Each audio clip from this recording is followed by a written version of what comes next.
And then the nominee for the party becomes what, they'll have to rally around her because they have no other choice. It gets really messy, right? And then you throw RFK in there, and then what the hell's going to happen? I mean, that's quite a mix. You got it right. All right, I promised we were going to get to this upcoming geopolitical shockwave. Again, you're calling it the most significant development in international finance since 1971. You have recorded a private video that we're not going to post on social, but people can go watch it. It also shows how anyone can position themselves to profit from this crisis. It's londonreal.tv/Jim. I mean, look, Jim, you're known for one of your most famous books, which is Currency Wars. And I know you probably can't tell us everything that's going to come up, but maybe you can give us a few hints of what you see happening in the next couple months. And I think it surrounds what's going on with some of these BRICS nations. But please tell us. Yeah. First of all, the great thing about this one, Brian, is we don't have to guess the date. I can tell you the date. It's August 22nd, 2023, about 2 months from where we are now. It's a BRICS summit. It's in Durban, South Africa. Of course, BRICS, Brazil, Russia, India, China, South Africa. So that's what the BRICS are. And they have a rotating presidency. So South Africa is the president. Ramaphosa is the president of the BRICS this year. And he's hosting this summit in Durban, South Africa. So people go, yeah, BRICS have been around forever. They've been meeting, yakking, whatever. Who cares?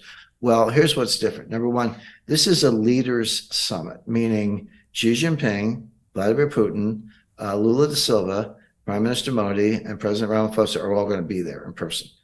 Little twist on that, just if I can drop a quick footnote. The International Court of Justice has issued an international arrest warrant for Vladimir Putin.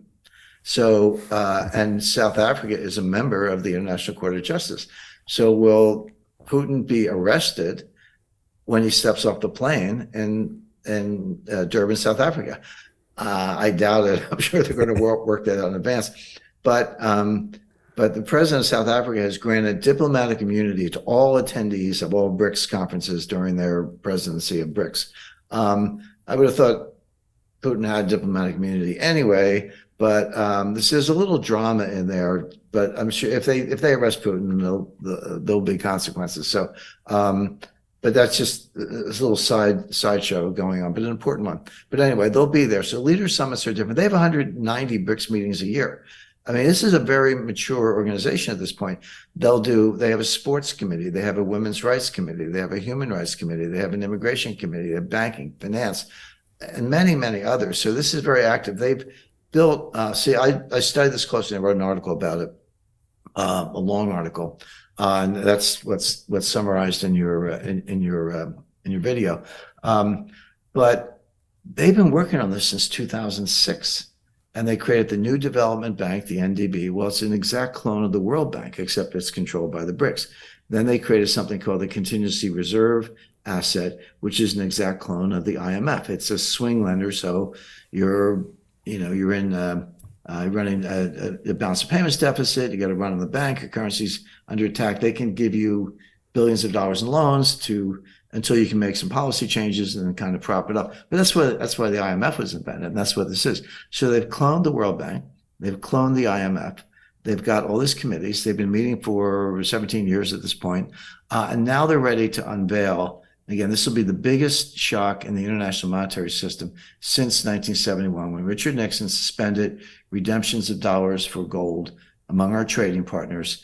That was the shock, of course. But that's the kind of magnitude we're looking at. What the BRICS are going to do, they're going to unveil a new currency. Now, I've always poured cold water on the Chinese yuan is going to be the reserve currency, and the Russian ruble is going to be. I've always poured cold water on that. I've absolutely not. That's not going to happen.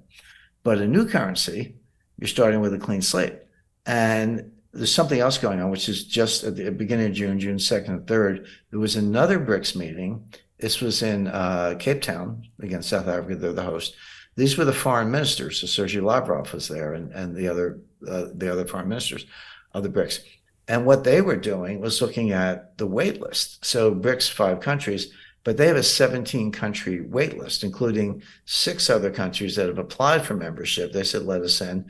And 23 in total, 6 have applied, and 17 have expressed interest. Well, who's in that group? Turkey, Saudi Arabia, Argentina, Iran, these are important countries, like them or hate them, but they're big economies. I just want to alert everyone to an important video that you've just recorded that will not be available to the public. Here, you discuss the upcoming geopolitical shockwave of what you call the most significant development in international finance since 1971. But then you explain how anyone can position themselves to profit from this crisis.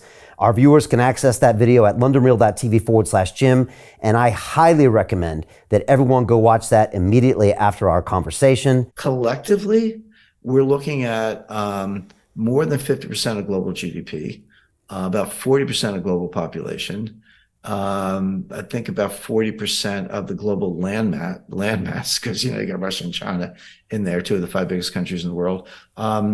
2 of the 3 biggest nuclear powers, including the biggest nuclear power, which is Russia.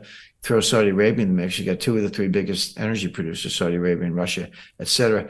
And the Indian population is surpassing the Chinese population as we speak, at 1.4 billion.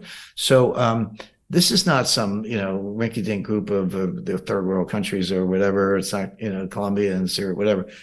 This is half the world or more in terms of population, resources, military capacity, land mass, and wealth and output.